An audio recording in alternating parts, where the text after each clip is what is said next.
देव की पुत्री यम की बहन, आपके स्पर्श मात्र से मैं पवित्र हो जाऊंगी। कृपया मेरे जल में प्रवेश करें। ये मेरा सौभाग्य होगा।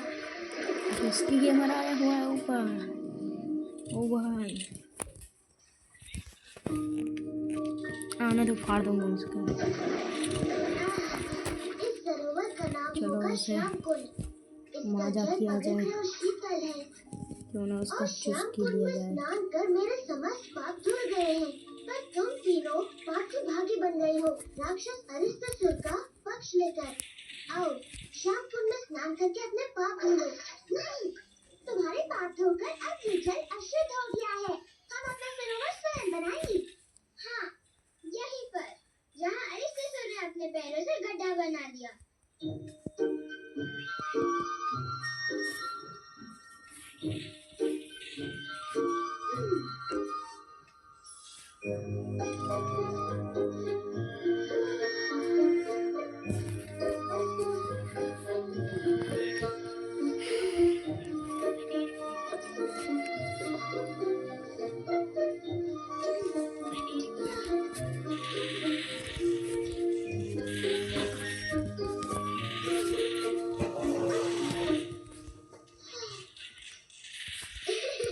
बड़ा सुंदर गड्ढा खोदा है तुमने राधा, पर इसमें जल तो दिख नहीं रहा। जल्दी आएगा। यदि वर्षा की प्रतीक्षा कर रही हो तो फिर भूल ही जाओ। मेघ का एक छोटा सा टुकड़ा। तो तुम तीनों ने निश्चय कर लिया है कि तुम्हें मेरा अशुद्ध जल नहीं चाहिए? नहीं, बिल्कुल नहीं। हम मानसी गंगा से अपना शुद्ध जल लाएंगी।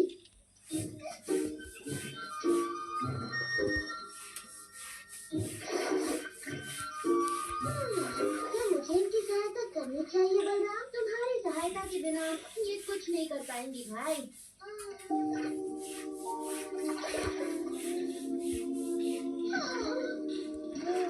ये असंभव है। ऐसे तो सरोवर बनने में पूरा जीवन लग जाएगा।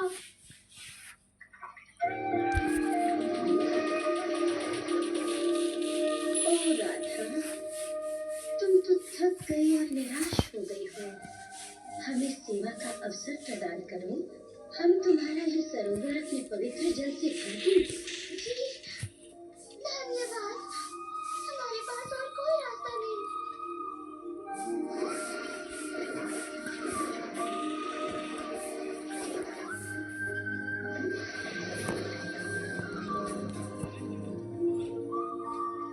तुम्हारा सरोवर राधा कुंड तो मेरे सरोवर से भी कहीं अधिक सुंदर है।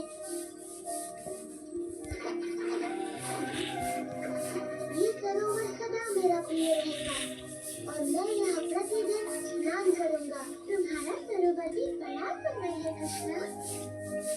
मैं प्रतिदिन यहाँ अपनी कच्चे के साथ स्नान और जल पीना किया करूँगी।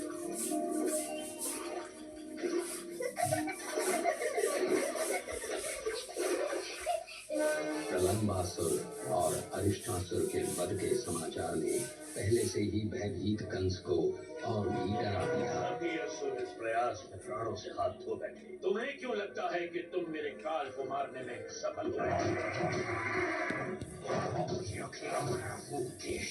और मेरे पैरों तले धरने का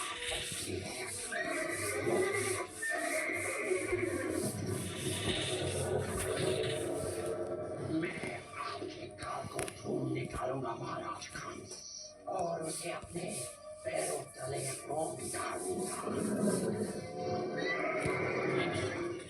मोतियों का वृक्ष?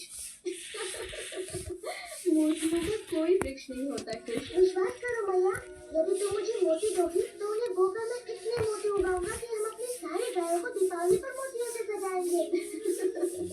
ओ मेरे नन्हे कृष्ण, मोती फलों की तरह नहीं उगते, वो बनते हैं सुदूर समंदर की सीपियों में। यारी मैया, मुझे थोड़े से मोती दे दो ना। वचन देता हूँ 3 दिनों में वो उगाएंगे और तुम्हारे पास पहले से कई अधिक मोती होंगे। मैं तुम्हें कभी भी ना नहीं कह सकती मेरे दुलारे कृष्ण। मेरी प्यारी मैया, धन्यवाद।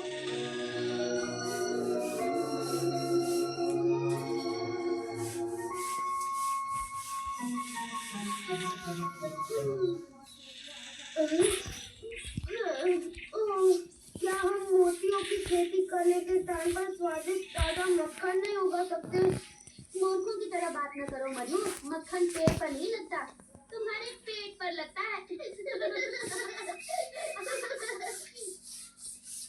तुमने समाचार सुना राधा? वृंदावन में सभी इस नए किसान की चर्चा कर रहे हैं। अच्छा, वो जो मोतियों की खेती कर रहा है। तुम मेरे कंगन बोकर मेरे लिए नए कंगन उगा दो ना कृष्ण। एक बार मेरे खेत में मोतियों की फसल आ जाने तो फिर देखते हैं कि कौन किस पर हंसता है। कृष्ण, क्या हम लड्डुओं की भी खेती कर सकते हैं?